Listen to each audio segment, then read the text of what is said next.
የዘውትር አክብሮታዊ ሰላምታችን በያላችሁበት ድረስ ወደ ሸገር ታይምስ ቤተሰቦች እንደምናላችሁ ዕለታዊ መረጃ ቅኝታችን ነው በሰዓቱ ተመልሷል። እንደተለመደው አበይት ነጥቦችን አስቀድመን እናስታውቃችሁ። የዘንድሮው የኢትዮጵያ አየር ኃይል 9ኛ ዓመት በዓል ሲከበር በበርካታ ጉዳዮች ዙሪያ አጀንዳዎችን ፈጥሮ ያለፈ ሆኗል። የኢትዮጵያ አየር ኃይል ባለፉት ዓመታት ከተለያዩ ሀገራት ዘመኑን የዋጁ እጅግ ስትራቴጂካዊ የተባሉ የጦር መሳሪያዎችን የታጠቀ ስለመሆኑ የተረጋገጠበት፣ ሩሲያ እንደዚሁም የተባበሩት አረብ ኤምሬትስ ለኢትዮጵያ ብቻ ኤክስፖርት ያደረጉት የአየር ኃይል ትጥቆች ይፋ የሆነበት ነበረ። ከዚህ ባለፈ አሜሪካ በቀይ ባህር እንደዚሁም በአፍሪካ ቀንድ ለሚደረጉ ወታደራዊ ዘመቻዎች ኢትዮጵያን አጋር አድርጋ የመረጠችበት ነበር። አሜሪካ ወደ ኢትዮጵያ ለከቻቸው ምክትል የውጭ ጉዳይ ሚኒስትሯ እንደዚሁም በአፍሪካ የአሜሪካ ተጠባባቂ ጦር ኃይል ዋና አዛዥ የሆኑትን ጀነራል ጭምር ነው። እነዚህ ሁለት የአሜሪካ ቁልፍ ሰዎች የኢትዮጵያ አየር ኃይል የደረሰበትን የኢትዮጵያ ጦር ሰራዊት ያለውን ጥንካሬ በይፋ ሲመሰክሩ ተስተውለዋል። ለመሆኑ ኢትዮጵያ ያላትና የጎረቤት ሀገሮቿ ወታደራዊ አቅም እንዴት ይነጻጸራል? የዕለቱ የመረጃ ቅኝታችን በዝርዝር የሚመለከተው ጉዳይ ይሆናል። እንደተለመደው እየሰማችሁ አብራችሁን ቆዩ።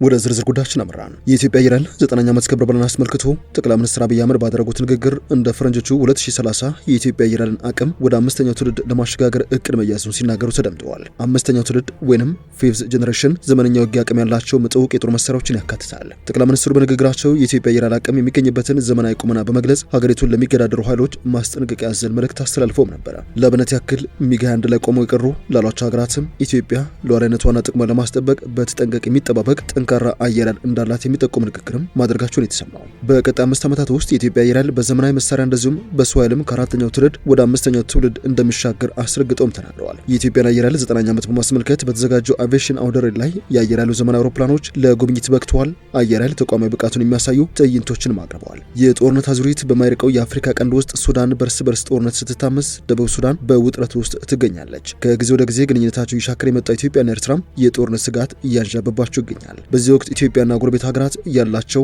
የአየር ኃይል አቅም እንዴት ይነጻጽራል? ቢቢሲ በዝርዝር አጠናቅሮታል። እንደሚከተለው እናገራችሁ። የ145 ሀገራትን አጠቃላይ ወታደራዊ አቋማቸውን ያነጻጽረው ግሎባል ፋየር ፓወር የአፍሪካ ሀገራት አየር ኃይል አቋምን ባላቸው የጦር መሳሪያና ዝግጁነት አወዳድሯቸዋል። ሀገራቱ ያላቸው አጠቃላይ ወታደራዊ ኃይል ለማወዳደር በተጠቀመባቸው ወደ 60 የሚጠጉ መስፈርቶች አማካኝነት መዝኖ ነጥብ ወይንም ፓወር ኢንዴክስ ሰጥቷቸዋል። ከግምት ውስጥ ከገቡ ወታደራዊ መስፈርቶች መካከል ወታደራዊ ቁመና፣ የፋይናንስ አቅምና ሎጂስቲክስ ይጠቀሳሉ። በ2026 የተከለሰ መረጃን መሰረት በማድረግ የኢትዮጵያ አየር ኃይልና የባህር ኃይልን ጨምሮ የሀገራቱ አጠቃላይ ወታደራዊ አቅም ተለክቷል። አሜሪካ፣ ሩሲያ፣ ቻይና፣ ህንድና ደቡብ ኮሪያ በወታደራዊ አቅም ከ1 እስከ 5 ያለውን ደረጃ ይዘዋል። ላይቤሪያ፣ ሱሪናም፣ ሴንትራል አፍሪካን ሪፐብሊክ፣ ቤሊዝ እና ቡታን በዝርዝሩ መጨረሻ ላይ የሚገኙ 5 የዓለማችን ሀገራት ናቸው። ወደ አፍሪካ ቀንድ ስንመጣ በዝርዝሩ ውስጥ ኢትዮጵያ፣ ኤርትራ፣ ሶማሊያ፣ ሱዳን፣ ኬንያና ደቡብ ሱዳን ተካተው ይገኛሉ።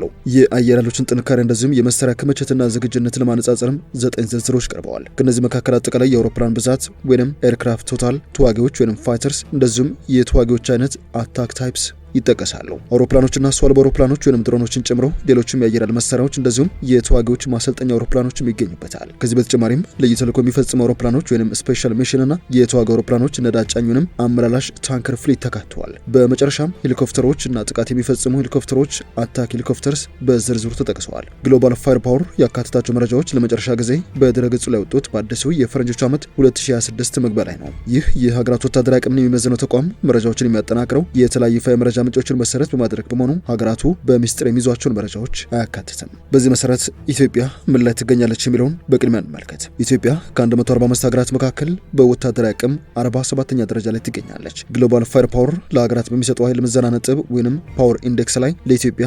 0.8525 ተሰጥቷታል። እጅግ በጣም ጠንካራ ተደርጎ የሚወሰደው ነጥብ 0.0000 ሲሆን በዝርዝሩ በአንደኛነት የተቀመጠችው አሜሪካን እንደ ማነጻጸሪያ ብንወስዳት የተሰጣት ነጥብ 0.0741 ነው። ኢትዮጵያ ከዚህ ቀደም በዝርዝሩ ከነበራት ስፍራ ከፍ ያለ ሲሆን ያለው አጠቃላይ የአየር ኃይል አውሮፕላኖች መጠን ወይንም ኤርክራፍት ቶታል 104 ከ147ኛ ሀገር 66ኛ መሆኑ በሪፖርቱ ተመላክቷል። ግሎባል ፋየር ፓወር ባስቀመጣቸው በእያንዳንዱ ዝርዝሮች ላይ ዝግጁነት ወይንም ሬዲነስን ይመዝናል። ዝግጁነት የሚለካው ከአሜሪካ አየር ኃይል 75 በመቶ አማካይ ነጥብ አንጻር እንደሆነ ድረገጹ ይጠቁማል። ይህም አጠቃላይ ሰራዊት ዝግጁነት፣ የመሳሪያ ዘመናዊነት፣ የመሳሪያ እድሳትና የመሳሰሉትን የሚያካትት ነው። አገሪቱ ካላት አጠቃላይ የአየር መሳሪያ አንጻር እያንዳንዱ አይነት ምን ያክሉን ድርሻ እንደሚሸፍን ለመጠቆም በመቶኛ ተሰልቶም ተቀምጧል። በእያንዳንዱ መስፈርት ኢትዮጵያ ከ145 ሀገራት ጋር ተወዳድራም ነጥብ ተሰጥቷታል። በዚህ መሰረት ተዋጊ አውሮፕላኖች ወይም ፋይተርስ 25 ወይም 24.0 በመቶ ሲሆን ዝግጁነት 15 ነው። በዚህም 46ኛ ደረጃ ላይ የምትገኙናል። ያሏት ጥቃት ፈጻሚ አውሮፕላኖች አይነትን በተመለከተ የተሰጣት ነጥብ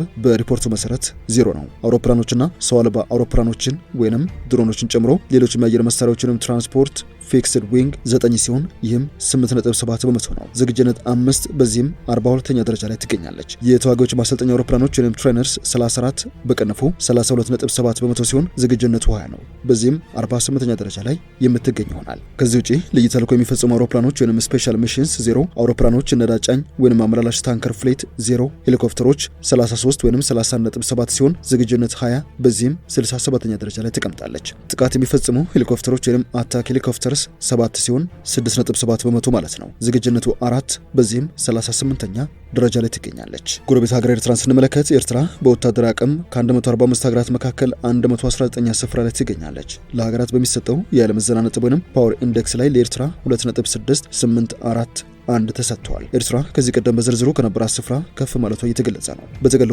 የአውሮፕላኖች መጠን 20 ሲሆን ዝግጁነት 7 ነው። በዚህም 97ኛ ደረጃ ላይ ትገኛለች። ተዋጊ አውሮፕላኖች 1 ሲሆን ዝግጁነት 0 በዚህም 63ኛ ደረጃ ላይ አስቀምጧታል። ኤርትራ የተዋጊ አይነቶች የላትም። በዚህም የተሰጣት ነጥብ 0 ሆኗል። አውሮፕላኖችና ሰው አልባ አውሮፕላኖች ወይም ድሮኖችን ጨምሮ ሌሎችም የአየር መሳሪያዎች 5 ሲሆኑ ይህም 25 በመቶ የተሰጣት ሲሆን ዝግጁነቷ 2 በዚህም 47ኛ ደረጃ ላይ ተቀምጣለች። ያላት የተዋጊዎች ማሰልጠኛ አውሮፕላን 1 ሲሆን በዚህም 5 በመቶ ተሰጥቷታል። ዝግጁነቷ 0 ነው የተባለ ሲሆን በዚህም 76ኛ ደረጃ ላይ ትገኛለች። በፕሬዝዳንት ኢሳያስ አፈወርቂ የምትመራው ኤርትራ ልዩ ተልዕኮ የሚፈጽሙ አውሮፕላኖችና ነዳጅ ጫኝ ወይም አመላላሽ አውሮፕላኖች የላትም። በዚህም በሁለቱም የተሰጣት ነጥብ 0 ነው። መደበኛ ሄሊኮፕተሮች 13 ያሏት ሲሆን 65 በመቶ ተሰጥቷታል።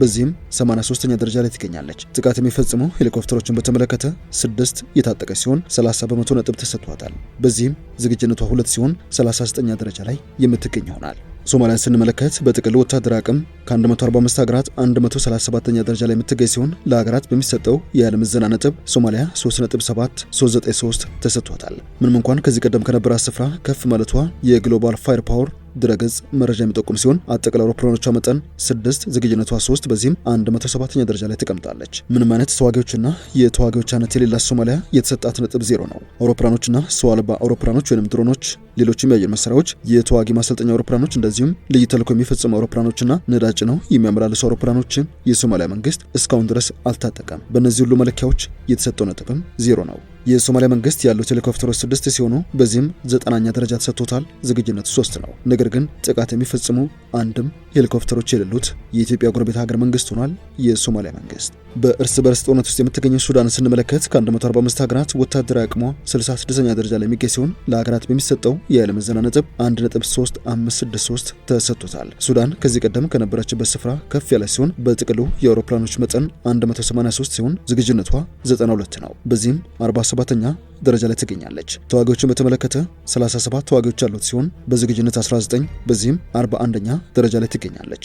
የሱዳን መንግስት 36 የተዋጊ አይነቶች ያሉት ሲሆን በዚህም 19ኛ ደረጃ ላይ ተቀምጠዋል። አውሮፕላኖችና ሰው አልባ አውሮፕላኖችን በተመለከተ የሱዳን መንግስት 13 ፊክስድ ዊንግ የትራንስፖርት እንደዚሁም ሌሎች የአየር መሳሪያዎች ያሉት ሲሆን በዚህም 38ኛ ደረጃ ላይ ተቀምጠዋል። የተዋጊዎች ማሰልጠኛ አውሮፕላኖችን በተመለከተ የሱዳን መንግስት 33 አውሮፕላኖችን የታጠቀ ሲሆን በዚህም 49ኛ ደረጃ ላይ የሚገኝ ይሆናል። ሱዳን ልዩ ተልዕኮ የሚፈጽሙ እንደዚሁም ነዳጅ የሚያመላልሱ አውሮፕላኖች የሉትም። ነገር ግን 64 ሄሊኮፕተሮችን የታጠቀ ሲሆን በዚህም 50ኛ ደረጃ ላይ ተቀምጠዋል። ጥቃት የሚፈጽሙ ሄሊኮፕተሮችን በተመለከተ 38 የታጠቀ ሲሆን በዚህም 19ኛ ደረጃ ላይ ተገኝቶ ዝግጁነቱ 18 ነው ተብሏል። በመጨረሻም የኬንያን ወታደራዊ አቅም እንመልከት። ኬንያ ከ145 ሀገራት መካከል በወታደራዊ አቅሟ 84ኛ ደረጃ ላይ ተቀምጣለች። ኬንያ ከዚህ ቀደም ከነበረችበት ዝቅ ማለቷን የግሎባል ፋየር ፓወር ድረገጽ የሚያሳይ ሲሆን በጥቅሉ የአውሮፕላኖች መጠን 154 ዝግጁነቱ 85 በዚህም 55ኛ ደረጃ ላይ ተቀምጣለች።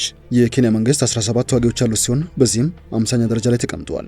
የተዋጊዎች አይነት ግን እስካሁን ድረስ ምን እንደሆኑ አልተገለጸም ነው የተባለው። አውሮፕላኖችና ሰው አልባ አውሮፕላኖችን በተመለከተ 21 ድሮኖችን የታጠቀ የሚነገርለት የኬንያ መንግስት የተዋጊዎች ማሰልጠኛ አውሮፕላኖችን በተመለከተ ደግሞ 30 አውሮፕላኖችን ታጥቋል። በዚህም 51ኛ ደረጃ እንደተሰጠ ነው የተገለጸው። 2 ልዩ ተልዕኮ የሚፈጽሙ አውሮፕላኖች እንደዚሁም 84 ሄሊኮፕተሮች ያሉት የኬንያ መንግስት ነዳጅን የሚያመላልሱ አውሮፕላኖች ስለመኖራቸው ግን እስካሁን ግልጽ አልሆነም። ጥቃት የሚፈጽሙ ሄሊኮፕተሮችን በተመለከተ የኬንያ መንግስት 2 ሄሊኮፕተሮችን ታጥቋል። በዚህም ከዓለማችን 43ኛ ደረጃ ላይ የሚገኝ ይሆናል። በ2026 ግሎባል ፋየር ፓወር የሀገራት ወታደራዊ አቅም ደረጃ ዝርዝር ውስጥ ከ54ቱ የአፍሪካ ሀገራት የተካተቱት 38ቱ ብቻ ናቸው። የኢትዮጵያ ጎረቤት የሆነችው ጅቡቲ ካልተካተቱት ውስጥ የምትገኝ ነች። ከተመሰረተች በንጽጽር ጥቂት ዓመታት ብቻ ያስቆጠረችው ደቡብ ሱዳን አጠቃላይ የአውሮፕላኖች መጠን 19 ቢኖራትም ተዋጊዎችና የተዋጊዎች አኖት ግን የላትም።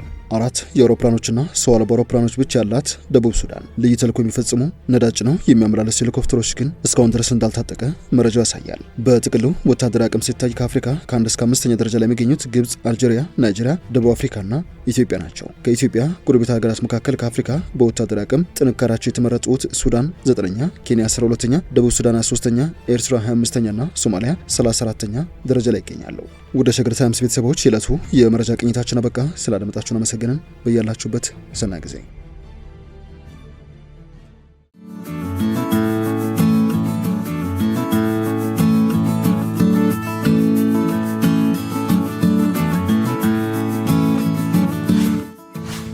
ሸገር ታይምስ ሚዲያን ሰብስክራይብ በማድረግና ደወሉን በመጫን ይከተሉን።